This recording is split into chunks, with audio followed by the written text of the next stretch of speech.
Tú y tus amiguitos asesinaron a mi gente.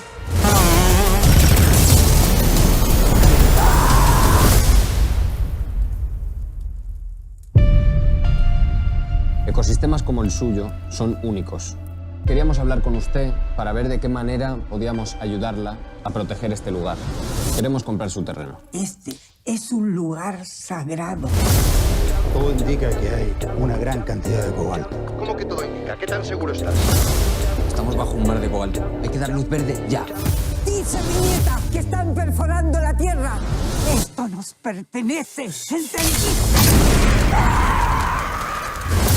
Esa chica que nos espió, ¿cree que se va a quedar tranquila? Se complicó el negocio en el sur.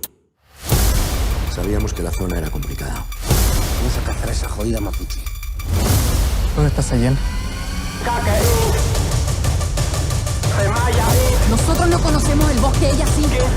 Tenemos que hacer justicia. Justicia. Compran políticos, destruyen comunidades.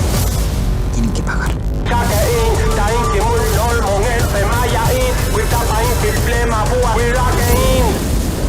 ¿Para qué te entrenaron exactamente? Nos está cazando.